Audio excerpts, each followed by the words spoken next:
कालीन प्रांतीय प्रशासन। चंद्रगुप्त मौर्य ने पूरे साम्राज्य को 4 प्रांतों या चक्रों में बांटा था। अशोक ने कलिंग को जीतकर प्रांतों की संख्या 5 कर दी थी। इस समय मौर्य साम्राज्य का विभाजन इस प्रकार से था। विभिन्न साम्राज्य, उसके अंतर्गत प्रांत होते थे। प्रांतों के अंतर्गत आहार या विषय होते थे, जिसका विषयपति प्रधान होता था। आहार या विषय के अधीन स्थानीय होता था। स्थानीय 800 ग्रामों का समूह होता था। इनके नीचे द्रोणमुख होता था। द्रोणमुख 400 गांवों का समूह होता था। द्रोणमुख के नीचे खारवटिक होता था, जो 200 गांवों का समूह होता था। खारवटिक के नीचे संग्रहण होता था, जो 100 ग्रामों का समूह होता था। और संग्रहण के पश्चात ग्राम सबसे छोटी इकाई होती थी। इस समय मौर्य काल में 5 प्रांत होते थे। अशोक के समय ये 5 प्रांत थे। उत्तरापथ, इसकी राजधानी तक्षशिला थी। दक्षिणापथ, इसकी राजधानी सुवर्णगिरी थी। अवंती, इसकी राजधानी उज्जैनी थी। कलिंग, इसकी राजधानी तोसली थी। तथा प्राची या मध्य देश, इसकी राजधानी पाटलिपुत्र होती थी। मौर्यकालीन प्रशासनिक व्यवस्था। कौटिल्य ने अपने अर्थशास्त्र में सप्तांग राज्य का सिद्धांत दिया था। इसके अंतर्गत राजा, अमात्य, जनपद, दुर्ग, कोष, सेना, मित्र आदि आते हैं। इस मौर्यकाल में मंत्रियों की नियुक्ति उपधा परीक्षण के पश्चात होती थी। केंद्रीय प्रशासन में 18 मुख्य अधिकारी होते थे, जो तीर्थ कहलाते थे। 18 तीर्थ इस प्रकार से हैं।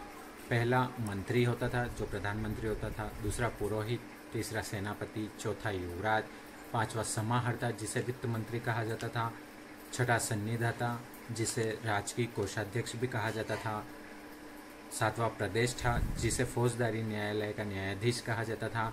आठवां नायक नामक तीर्थ, यह नगर की रक्षा का अध्यक्ष होता था। नौवां कर्मांतिक, इसे उद्योग व कारखानों का अध्यक्ष कहा जाता था। 10वां दंडपाल, जो पुलिस अधिकारी होता था। 11वां व्यवहारिक, यह नगर का प्रमुख न्यायाधीश होता था। 13वां दुर्गपाल, यह दुर्ग का रक्षक होता था। अगला नागरक होता था, जो नगर का कोतवाल होता था।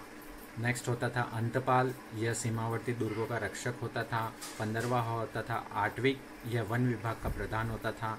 16वां दोवारिक, यह राजमहलों की देखरेख करने वाला अधिकारी होता था।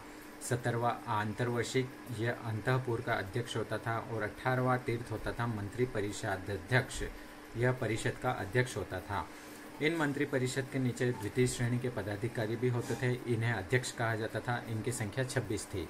कुछ प्रमुख अध्यक्ष इस प्रकार से थे: लक्षणाध्यक्ष, पौतवाध्यक्ष, शुल्काध्यक्ष, सीताध्यक्ष, आखराध्यक्ष, विविताध्यक्ष, पण्याध्यक्ष, नवाध्यक्ष, सोनाध्यक्ष, संस्थाध्यक्ष, गणिकाध्यक्ष, लवणाध्यक्ष, मुद्राध्यक्ष, महामात्रापसरण तथा सूत्राध्यक्ष।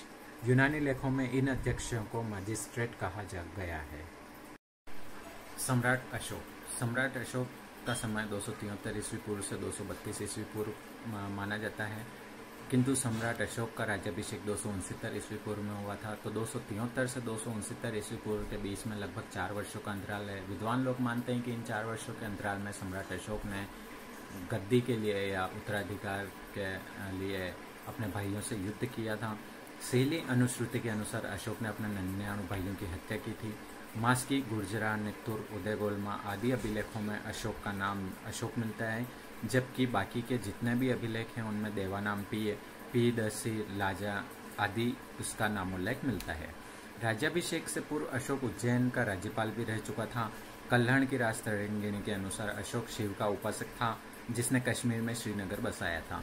अशोक के अभिलेखों में उसकी एकमात्र रानी कौरवकी का नाम मिलता है। राज्याभिषेक के 8वें वर्ष अर्थात 261 ईस्वी पूर्व में कलिंग युद्ध हुआ था, जिसमें लगभग 1 लाख लोग मारे गए थे तथा 50,000 बंदी बनाए गए थे। कलिंग युद्ध का वर्णन अशोक ने अपने 13वें शिलालेख में किया है। कलिंग हाथियों के लिए भी बड़ा प्रसिद्ध था। अशोक का साम्राज्य उत्तर पश्चिमी प्रांत अफगानिस्तान से दक्षिण में कर्नाटक तथा पश्चिम में काठियावाड़ से पूर्व में बंगाल की खाड़ी तक विस्तृत था। अशोक एवं बौद्ध धर्म। सिंहली अनुश्रुति, दीपवंश एवं महावंश के अनुसार अशोक को उसके शासन के 4थे वर्ष में निग्रोध नामक भिक्षु ने बौद्ध धर्म में दीक्षित किया था। तत्पश्चात मोगली पुत्तिस के प्रभाव से वह पूर्ण रूप से बौद्ध हो गया था।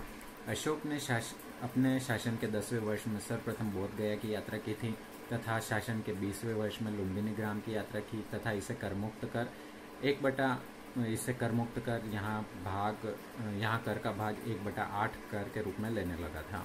नेपाल की तराई में अशोक के 2 अभिलेख रुमिनदेही व निगलीवा स्तंभलेख प्राप्त होते हैं। रुमिनदेही अभिलेख मौर्यकालीन अर्थव्यवस्था अर्थात कर नीति की जानकारी देता है।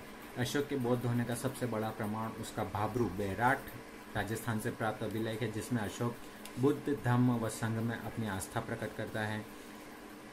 अन्य उसके बौद्ध होने के प्रमाण स्वरूप हम सांची, सारनाथ, कौशाम्बी आदि के स्तंभ अभिलेख ले सकते हैं।